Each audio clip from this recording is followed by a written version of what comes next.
Selamat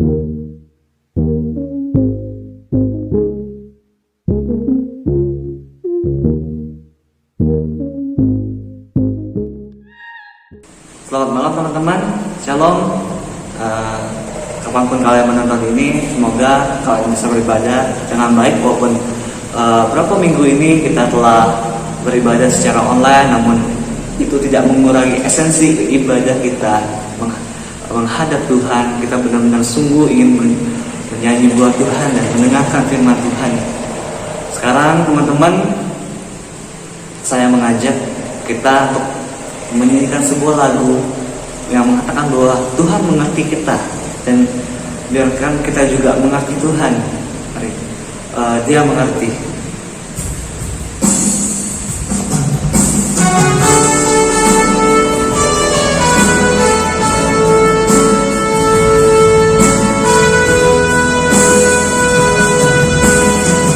Kadang kita merasa tak ada jalan terbuka, tak ada lagi waktu, terlambat sudah.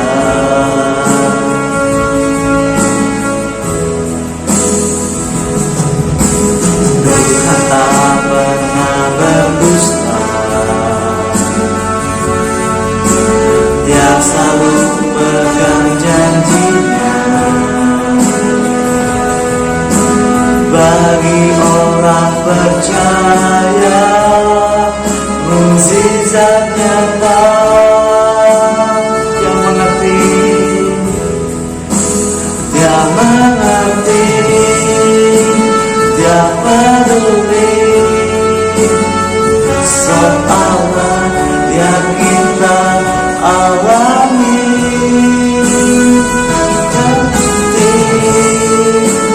Dia peduli persoalan yang kita alami. Namun satu yang Dia minta agar kita percaya, sampai mukjizat kembali nyata.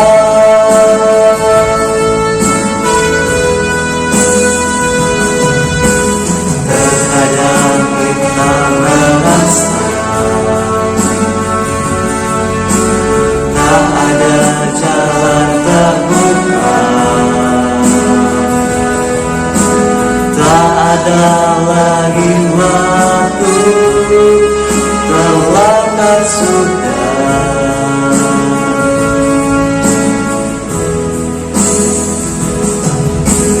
Tuhan tak pernah berdusta, Dia pegang janjinya. Bagi orang percaya, mukjizat nyata. Dia mengerti, Dia mengerti, Dia peduli persoalan yang kita alami.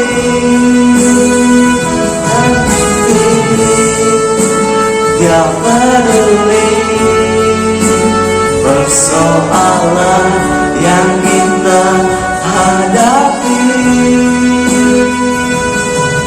Namun satu yang Dia minta agar kita percaya, sampai mukjizat kembali nyata. Dia mengerti,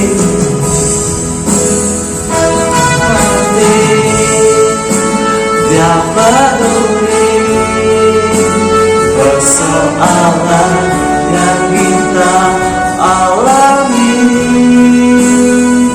Mengerti, Dia peduli persoalan yang kita alami.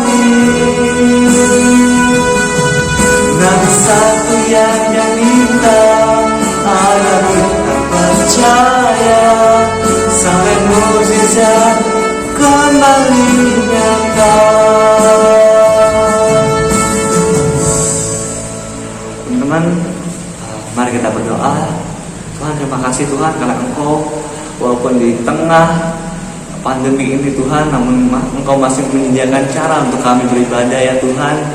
Kami masih bisa bertatap muka secara online Tuhan. Bila Engkau yang terus memimpin setiap kami Tuhan, agar hati kami selalu dan selalu ingin Tuhan menyapa Engkau, ingin memuji nama Engkau, dan ingin mendengarkan firman Engkau Tuhan. Bila Engkau yang memimpin setiap kami Tuhan, dari awal pertengahan hingga akhirnya Tuhan. Hanya dalam nama Tuhan Yesus kami sudah berdoa bersyukur. Haleluya, amin. Teman-teman, sebentar lagi kita akan mendengarkan firman Tuhan. Bila kita menyiapkan hati kita untuk ditaburi oleh firman Tuhan, sambil kita menyanyikan lagu bagi Tuhan tidak ada yang mustahil.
Disediakan bagiku, ku diangkat dan dipulihkannya.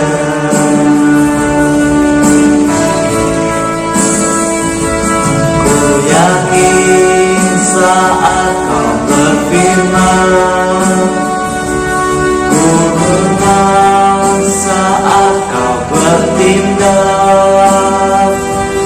Hidupku hanya ditentukan oleh Tuhanmu.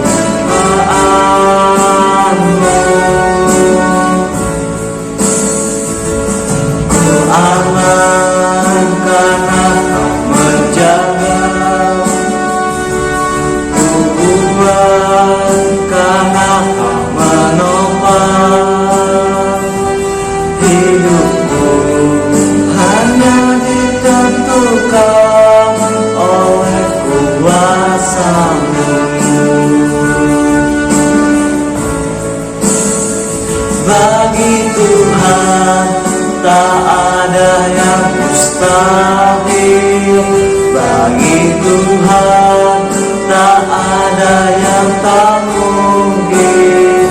Mukjizatnya disediakan bagiku, ku diangkat dan dipulihkannya. Di Tuhan tak ada yang mustahil. Bagi Tuhan tak ada yang tak mungkin. Mukjizatnya disediakan bagiku, ku diangkat dan dipulihkannya.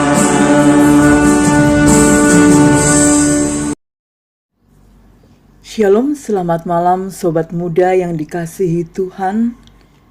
Malam hari ini kita akan merenungkan firman Tuhan yang akan membangun karakter kita menjadi karakter yang serupa dengan Kristus Tuhan kita. Malam hari ini kita akan merenungkan firman Tuhan tentang kerendahan hati. Dan kita akan bersama membuka Alkitab kita di dalam 1 Petrus pasal 5 ayat 5 dan ke-6. Demikian jugalah kamu, hai orang-orang muda, tunduklah kepada orang-orang yang tua, dan kamu semua rendahkanlah dirimu seorang terhadap yang lain, Sebab Allah menentang orang yang congkak, tetapi mengasihani orang yang rendah hati. Karena itu rendahkanlah dirimu di bawah tangan Tuhan yang kuat, supaya kamu ditinggikan pada waktunya.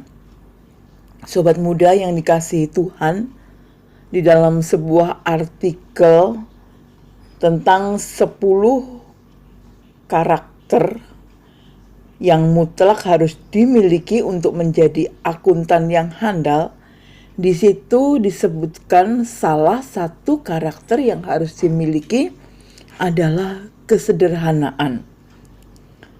Dan satu kalimat yang ditulis di situ berbunyi, kesederhanaan biasanya nampak pada gaya hidup para akuntan, meskipun sesungguhnya secara finansial mereka mampu. Jadi, karakter sederhana itu harus dimiliki oleh seseorang untuk menjadi seorang akuntan yang handal. Saudaraku, sobat muda yang dikasihi Tuhan, sebagai anak-anak Tuhan, kita juga harus memiliki satu karakter di antara karakter-karakter yang Tuhan inginkan ada di dalam hidup kita, yaitu kerendahan hati. Tentunya kerendahan hati ini tidak dipahami sama dengan apa yang dituliskan, yang dimaksudkan untuk seorang menjadi akuntan yang handal. Saudaraku, sobat muda, yang dimaksud rendah hati di sini yaitu tidak sombong, sederhana, ya. Dan kita akan bersama mengupayakan supaya kita memilikinya. Oleh karena itu kita akan merenungkan beberapa hal. Yang pertama, Kristus adalah teladan dari kerendahan hati. Saudaraku sekalian, kerendahan hati kita bisa lihat dalam diri Kristus, Tuhan kita. Tuhan Yesus Kristus lahir dari wanita yang sederhana. Waktu Tuhan Yesus datang ke dalam dunia, Dia dilahirkan oleh seorang wanita yang sederhana, yaitu Maria. Tuhan Yesus juga lahir di tempat binatang. Ini bukan satu tempat yang disebut sederhana lagi, tapi tidak layak bagi seorang wanita melahirkan. Tuhan Yesus dibesarkan di sebuah kampung, bukan di kota besar, yaitu di kampung Nazaret. Tuhan Yesus juga memiliki orang tua di bumi ini yang berprofesi sebagai seorang tukang kayu. Di dalam kitab Yohanes, Tuhan Yesus juga memberikan satu teladan tentang kerendahan hati, sikap tindakan yang menyatakan kerendahan hati Tuhan Yesus, yaitu mencuci kaki murid-muridnya. Sobat muda yang dikasihi Tuhan, melakukan tindakan mencuci atau membasuh kaki itu adalah tindakan atau pekerjaan yang biasanya dilakukan oleh seorang pelayan. Tapi Tuhan Yesus mau melakukan itu. Kemudian saudaraku, sobat muda, Tuhan Yesus mati dengan cara yang paling hina. Disalib, hukuman untuk penjahat kelas kakap. Kuburannya pun dipinjam dari seorang yang bernama Yusuf Arimatea. Di dalam pergaulan, Tuhan Yesus memberikan contoh kerendahan hati. Tuhan mau bergaul dengan orang-orang yang dianggap rendah di masyarakat waktu itu. Bahkan Dia mau menumpang di rumah Zakius, seorang pemungut cukai. Tuhan Yesus adalah teladan pribadi yang sederhana, rendah hati. Kalau sobat muda dan saya adalah pengikut Yesus, kita harus belajar mengikuti teladan kesederhanaannya, kerendahan hatinya. Sobat muda, kerendahan hati merupakan karakter yang harus ada dalam diri setiap orang percaya dan menjadi ciri orang percaya yang tentunya seharusnya membandingkan kita dengan orang yang tidak percaya Tuhan.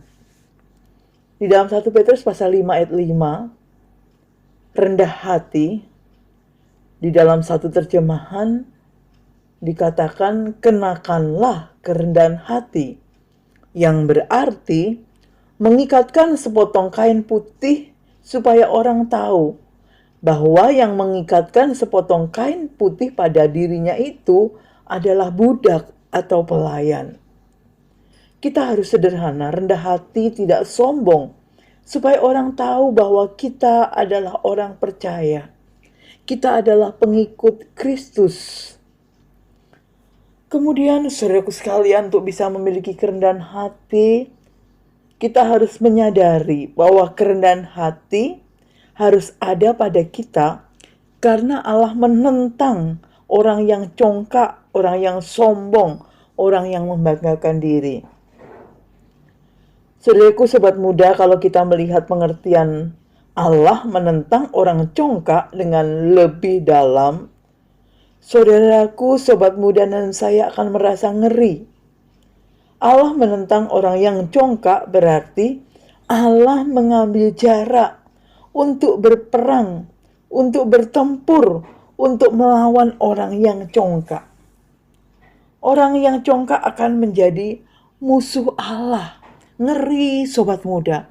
Oleh karena itu, kalau hatimu mulai merasa congkak, mulai merasa sombong, ingat bahwa Allah menentang, Allah berperang, Allah bertempur, Allah melawan, Allah menjadi musuh orang yang congkak. Sobat muda yang dikasihi Tuhan, saya yakin bahwa sobat muda dan saya tidak mau menjadi musuh Allah. Jangankan menjadi musuh, jauh dari Allah pun pasti kita tidak mau dan kita tidak sanggup. Oleh karena itu, milikilah kerendahan hati. Kemudian saudaraku sekalian, kita juga harus menyadari bahwa kerendahan hati mendatangkan berkat anugerah dari Tuhan. Firman Tuhan berkata Allah mengasihani orang yang rendah hati.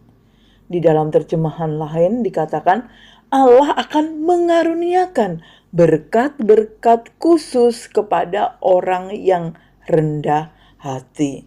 Orang yang sombong, orang yang mengandalkan diri, tidak akan diberkati oleh Tuhan. Tetapi orang yang rendah hati, mengandalkan Tuhan, dia akan mendapatkan berkat-berkat khusus dari Tuhan.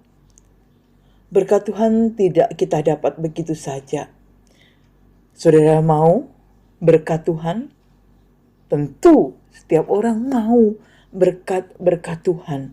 Oleh karena itu mari kita rendah hati dengan jalan bergantung pada Tuhan dalam segala sesuatu. Kita mohon pertolongan dalam segala hal, memulai hari, perjalanan, usaha. Kalau kita tidak berdoa, itu adalah salah satu bentuk nyata dari kesombongan. Saudaraku sekalian, sobat muda, kerendahan hati mendatangkan berkat anugerah dari Tuhan. Oleh karena itu jangan sombong, hidup sederhanalah, jangan membanggakan diri, maka saudara akan mendapatkan berkat-berkat dari Tuhan. Ini janji firman Tuhan buat kita sekalian, supaya kita mengusahakan dan memiliki kerendahan hati di dalam hidup kita. Sobat muda yang dikasihi Tuhan, untuk bisa rendah hati, tidak sombong, itu tidak mudah. Apalagi kalau kita memiliki banyak hal. Oleh karena itu, kita harus mengakui Jikalau semua yang ada pada kita itu hanya karena Allah, sebab segala sesuatu dari Tuhan. Marilah kita bersama menyadari, kalau kita bisa, itu karena Tuhan. Kalau kita cakap, itu karena Tuhan. Kalau kita kaya, itu juga karena Tuhan. Kalau kita bisa usaha dan berhasil, itu dari Tuhan dan juga karena Tuhan. Sobat muda yang dikasihi Tuhan, mari kita juga mengingat bahwa kemuliaan, pujian itu hanya bagi Tuhan. Kita seringkali jatuh dalam dosa kesombongan karena tidak mengakui apa yang ada pada kita karena Tuhan. Ada sebuah cerita, ada seekor kutu dan seekor gajah sedang berjalan bersama pada sebuah jembatan. Setelah keduanya menyeberangi jembatan itu, berkatalah kutu itu kepada gajah, "Hebat, kita telah membuat jembatan itu terguncang-guncang." Sobat muda, mungkin kita geli mendengarnya. Tapi kita seringkali seperti kutu, menganggap bahwa semua yang ada pada kita, semua yang kita bisa lakukan itu karena kita. Sobat muda, mari kita hidup senantiasa waspada agar kita tidak jatuh dalam kesombongan.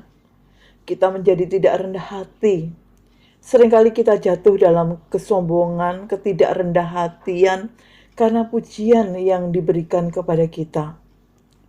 Seorang dosen senior mengatakan kepada para mahasiswa, demikian, kritik membuat kita waspada dan belajar lebih baik.